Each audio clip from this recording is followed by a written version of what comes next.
Bushman शब्द 17वीं शताब्दी में डच अप्रवासियों द्वारा दक्षिण अफ्रीका के शिकारी लोगों को दिया गया था। बुशमैन शब्द डच भाषा के शब्द बासिसमैन से आया है, जिसका अर्थ अपराधी या डाकू होता है।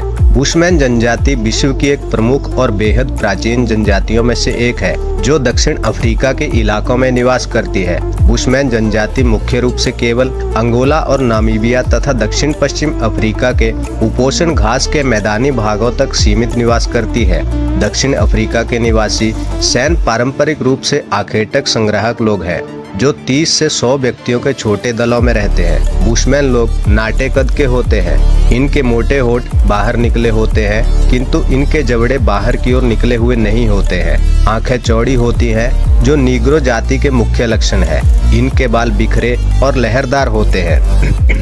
बुशमैन जनजाति जिस क्षेत्र में निवास करती है वह एक पठार है, और इस पठार के पूर्व में विशाल पर्वत श्रृंखलाएं तथा दक्षिण पश्चिम में उपोष्ण घास के मैदान तथा सुदूर उत्तर की ओर प्रसिद्ध एटोसा राष्ट्रीय उद्यान स्थित है। पूर्वी भाग में प्रचुर मात्रा में वर्षा होने के कारण वहां घने वन पाए जाते हैं, किंतु पश्चिम की ओर वर्षा की मात्रा कम होती जाती है और ये वन लंबी घास की कंटीली झाड़ियों के विस्तार और अंत में अनावृत रेतीले और पथरीले मरुस्थल में लुप्त हो जाती है। कालाहारी मरुस्थल एक गर्म और उजड़ा क्षेत्र है, जहां वर्षा बहुत कम होती है। क्षणित नदियां कालाहारी मरुस्थल की विशेषता है। कालाहारी मरुस्थल में कंटीली झाड़ियां, बबूल के पेड़ और कुछ जगह छोटी घास पाई जाती है। इस मरुस्थल के अधिक सूखे भाग में कुछ फलीदार पौधे, विशेषकर बुशमैन खरबूजे उगाते हैं, जिन्हें शमा और नरस कहा जाता है।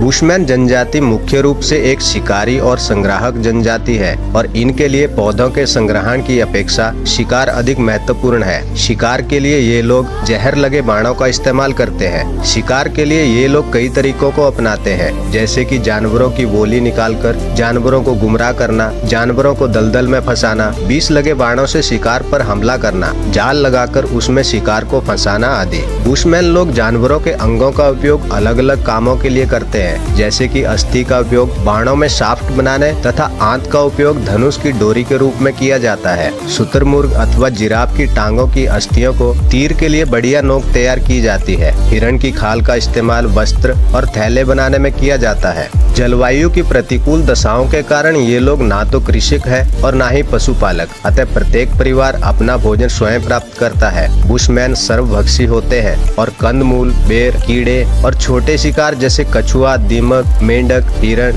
चींटियों तथा छिपकली आदि को खाते हैं। बुशमैन जनजाति के लोग बहुत कम वस्त्र पहनते हैं, क्योंकि इनके क्षेत्र में गर्मी अधिक होती है। वस्त्र के नाम पर पुरुष एक तिकोनी लंगोट पहनते हैं, जिसकी नोक टांगों के बीच होकर पीछे की ओर जाती है। स्त्रियां सामने की ओर चकोर एप्रन कमर से लटकाकर पहनती है, जबकि अधिक आयु की स्त्रियां पीठ पर भी एप्रन पहनती हैं, जो कंधों से लटका रहता है। लेकिन स्त्रियों के वस्त्रों में सर्वाधिक महत्वपूर्ण वस्तु लवादा होता है, जिसे स्थानीय भाषा में क्रॉस कहा जाता है। यह वस्त्र और बिस्तर बंद दोनों ही होता है। बुशमैन जनजाति के लोग घुमंतु प्रवृत्ति के होते हैं और छोटे छोटे समूहों में निवास करते हैं। बुशमैन दल और उसके क्षेत्र का एक छोटा राज्य होता है। इसमें कई परिवार शामिल रहते हैं। प्रत्येक की अपनी स्वयं की एक झोपड़ी होती है। केवल सूखे के दिनों में ही सभी बुशमैन परिवार किसी जल स्रोत के निकट एकत्रित होते हैं। वर्ष के शेष दिनों में ये यहाँ वहाँ घूमते रहते हैं। शिविर की स्थापना की जगह का चयन परिवार के सबसे वरिष्ठ व्यक्ति द्वारा किया जाता है।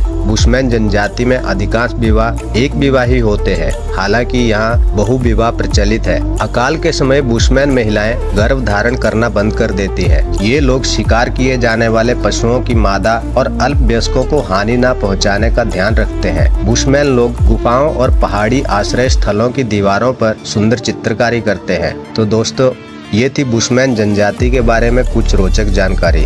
अगर वीडियो अच्छा लगा हो तो वीडियो को लाइक करें और चैनल को सब्सक्राइब करें। मिलते हैं अगले वीडियो में एक नई जानकारी के साथ।